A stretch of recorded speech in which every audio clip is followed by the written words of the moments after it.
21 from the review. So standard deviation is 12.7 books.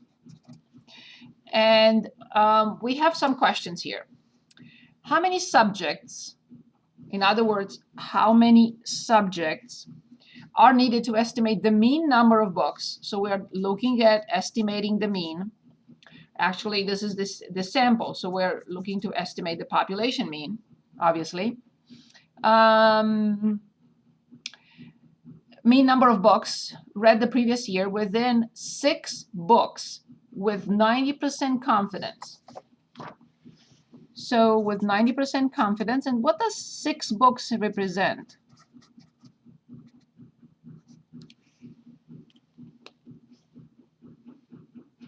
It says within 6 books.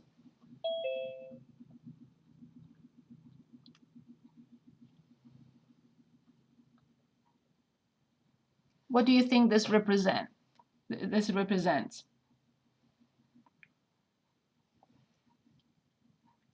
What can it be? If it says... How many books they read in that year? Say it again. I'm sorry, I talked at the same time with you and I didn't hear what you said. Sorry. Oh, sorry. 6 books is talking about how many books they read that year. Within. This is a key word. Within. So let's read it again. Oh, sorry. No worries. Is it the standard deviation? Is it the confidence interval? Mm-hmm. What does 6 books... Don't rush. People were polled on how many books they read the previous year. Initial survey results indicate that the standard deviation S equals 12.7 books. How many subjects should the sample have, are needed to estimate the mean number of books read the previous year within 6 books with 90% confidence?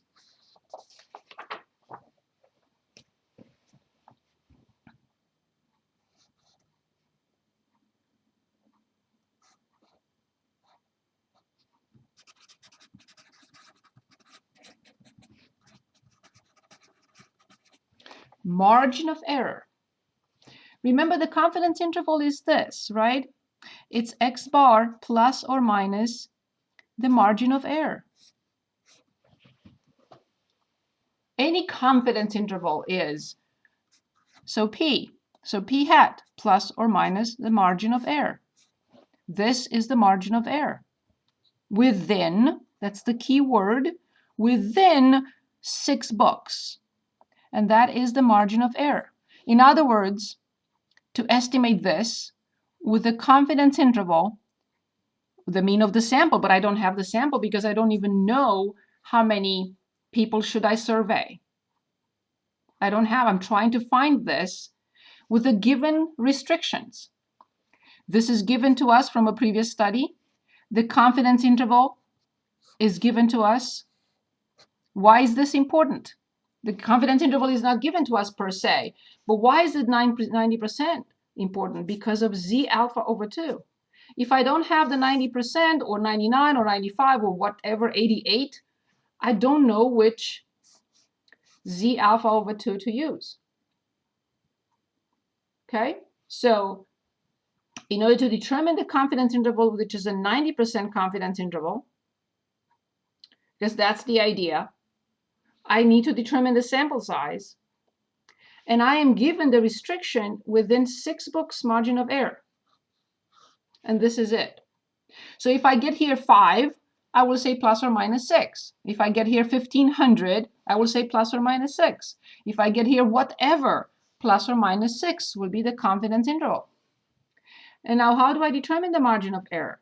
If you remember, the margin of error is Z alpha over 2. And that's that sigma, which we, in this case, it's S, 12.7 divided by the square root of n. And the formula, which is not in the calculator and it's not in StatCrunch, from here we solved, when we talked about this, if you go back to the notes, we solved for n.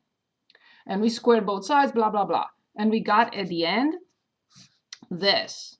So you can look at the steps if you need to, and we got this. Z alpha over 2 times S divided by the margin of error. There is, I can show you in Canvas, we have formula sheets for the final exam and for the midterm as well. So this is right there. So now I want to determine the sample size. I do have the margin of error, which is 6 books. I do have the standard deviation because it's given to us from a previous study, 12.7, and this is very easy to determine. How do we determine this? Can anyone let us know how we determine Z alpha over 2?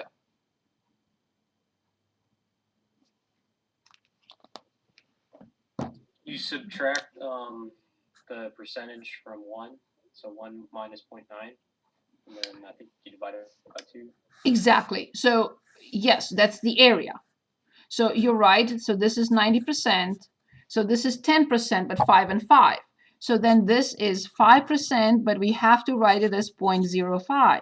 So this is the Z alpha over 2, or this. So what command or how do I determine this Z alpha over 2? Of course, this will be negative and this will be positive. The same thing. Same value, but positive, positive, and negative. So how do I determine this?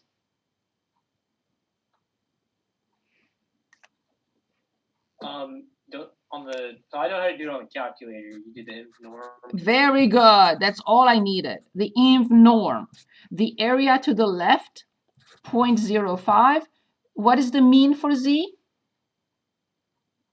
0. Excellent. And the standard deviation for Z? It's always 1. That's it. That's how we get Z. Now, if you look at this, they're already given to us, but we don't need this, right? So let me share my screen. Very easy to determine. We go to variables, no, second and distributions, and inv norm. The area to the left, 0.05. And we know we're going to get that 1 point blah, blah, blah. 6, enter. Okay, 1.645 is usually used. So now n will be 1.645 multiplied by 12.7 and divided by 6 and everything squared. Okay, so here it is. And I'm going to plug it in. Z, of course, it doesn't matter, it's squared anyway, but we are using the positive value. And then 12.7 and then 6. And I saw Gabe and Sasha, if you had difficulties with uploading a PDF file during after the midterm, please stay after class. I don't want to have glitches on the final exam next Wednesday. And just as a reminder, we do not meet on Monday. All next week are just final exams. Today is our last class. Okay. It just took me time to like scan it from my. Yes, so please stay at the end. Emily, one of the Emilys will have a presentation for us of another option, and I will also explain another possibility. But I have 2 options, but apparently you guys know more than I do with this, so I'm happy to learn from you. So, Sasha, are you okay? Yeah, I'm okay. Okay, so if you want to stay for a couple of minutes after class, okay? Okay. Okay, thank you. If you have difficulties with uploading a file, because this is very important. Somebody who messes up the final exam may fail the course, and we will cry on each other's shoulder. I'm included in that. Okay, so enough of that for now. I just don't want to, I stopped to say that because if you leave early or something happens, then I will not be able to tell you what I have to tell you. That's why. My apologies to everyone else. Okay, so be careful with parentheses here.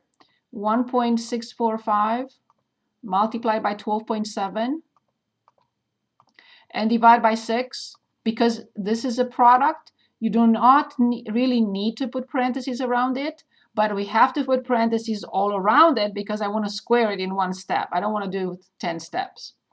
So when we talk about the sample size, even this is 0.1, we still have to go to 13. This is not the way we round normally. But if it's 12 point anything, we have to go to 13. So the sample size is 13. Any questions? Did I share? No, I just didn't share my screen. I'm sorry. Okay, sorry. Let me say this again. So right here, parentheses, if this were a sum, I would have put parentheses, sum or difference. But because they are multiplied and divided by 6, it's okay not to put parentheses around these two numbers. But I have to put parentheses around everything because I want to square in one step and not have to do it several times with several steps. So then, even if this were 0.001, I would have still had gone to 13. Why? Because if we do not, and this is not the way we round, this we know, because if we do not, we will not guarantee the margin of error of 6 books. It will be 5 point something. Okay? So that's why the sample size has to be 13. Okay, there is a second part here. How many subjects are needed to estimate the mean number of books read the previous year within 3 books with 90% confidence? So the same confidence, but now they want less error. They want, initially they wanted within 6, but now they want within 3. We want to tighten the interval. So we will repeat all steps. Let me push this further a little bit. We will repeat all steps, but with 3 in here. So let's see what we get when 6 gets replaced by 3. What do you think? More or less? Bigger sample size or smaller sample size?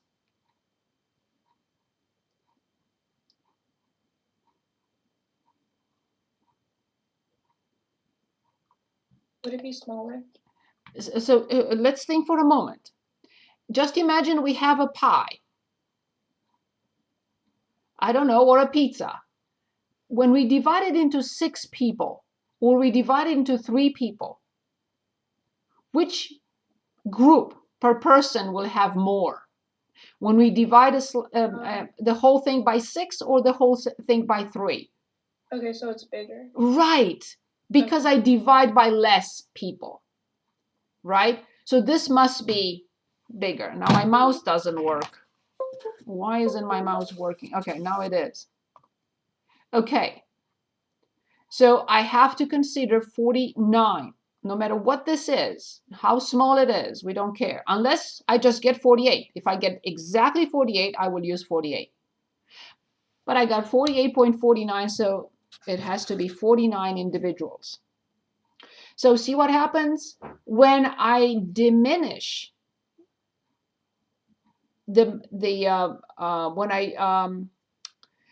diminish the margin of error, I want more exact, right? Then I have to increase the sample size. By how much? Almost 4 times, right? 12 times 4 is 48. So by simply reducing from 6 to 3, I increased 4 times the sample size. Okay, enough of that. So let's go to other things. What else? Of course, you can choose yourself. So I looked at a few more problems here. This is what we did that last time. We did this now. That's good enough. Then I wanted to look at 26. So let's see. In a recent survey, let me see where I'm with time. That's fine. Good. In a recent survey, 57% of employed adults reported that basic mathematical skills were critical or very important to their job. And I hope you will find that everything we studied in math is very beneficial to you. Okay, so moving on. I need to take notes. So it says in a recent. Sharing your screen. Oh, what happened? Oh, I pushed the computer. That's why. I pushed the laptop a little bit and it cut off the camera. Sorry. Thank you. Thank you. So in a recent survey, 57% of employed adults reported the basic, so this is problem 26 from the review, reported that basic mathematical skills are important. So this is the survey. So this is our p hat, which is 0.57. The supervisor of the job replacement office at a four-year college thinks the percentage that this percentage has increased due to increased use of technology in the workplace. So here's the claim that the percent now is greater than 0.57. This is what, from this information, I take my notes. I write down so I know what this is happening, what's happening here, and what am I trying to look for or interested in, right? What I have to do. So this is 57%, and he says, I think that now this percentage is higher due to increased use of technology in the workplace. Fine. She takes a random sample of 490 employed adults right away and finds that 292 of them feel that basic mathematical skills are critical or very important to their job. Immediately, you have to remember that this is the X. Okay, so this must be the p hat. So 292 over 490. And since now this is from a previous survey, it means that this was considered the population. So that is the P, or the P0.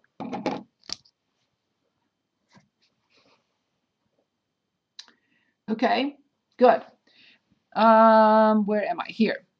Is there sufficient evidence to conclude that the percentage of employed adults who feel basic mathematical skills are critical or very important to their job has increased at alpha 0.05 level of significance? Okay, so let me put this away. First of all, we know that we have to write the null hypothesis and the alternative hypothesis. So this is all I have obtained from reading the problem. I realize that that is what they gave us from the previous study, so this must be P naught, P0. I understand that the researcher claims this, that now the percentage is more than that. They are giving us alpha. They collected the sample, 490.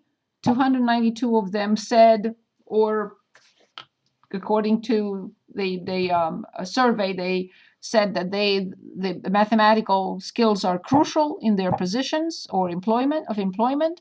So this is my p hat coming from the sample. Now I have to test the hypothesis, and which are those?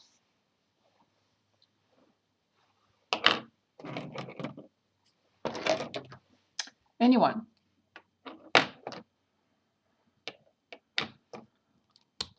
Your null one would be p equals 0.57, Brilliant. and then your alternative would be p is greater than 0.57. Excellent. Great job. Thank you very much, Adriana. So this is a one-tailed test or a two-tailed test?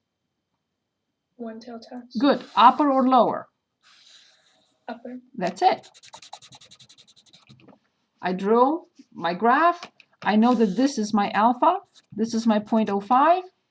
And now I have to determine, since we're talking about P, are we determining the Z statistic or we're determining the T statistic?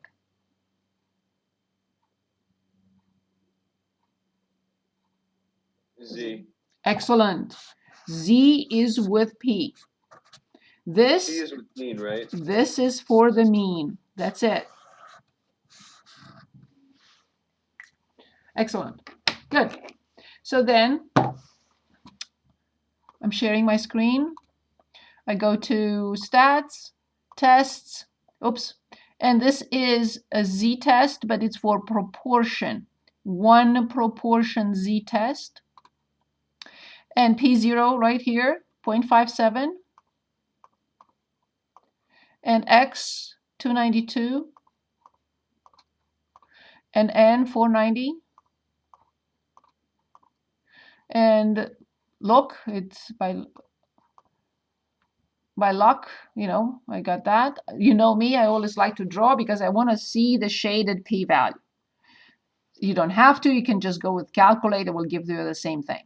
But I prefer the graph. Oh.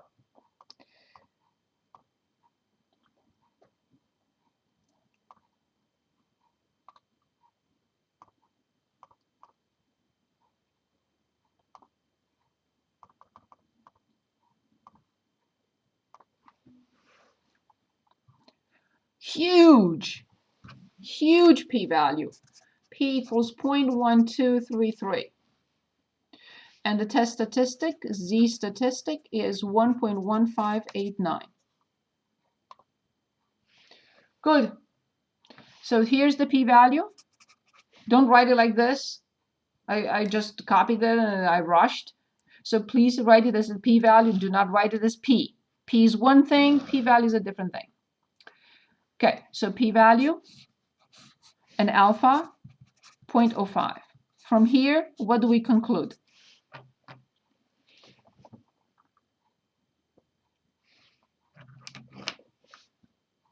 You would not reject it. Very good. Fail to reject. Every time p-value is greater than alpha, we fail to reject. And we have to say, and this has to be written on paper, there is insufficient evidence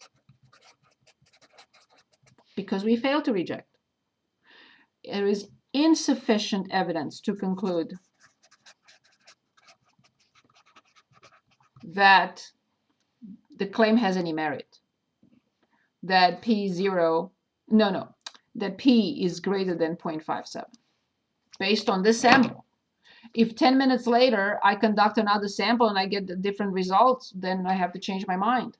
But from this particular sample, there is insufficient evidence to conclude that P is greater than 0.57. Good. Any questions? So that was 26. Okay, what else? 26. Let's look at 28.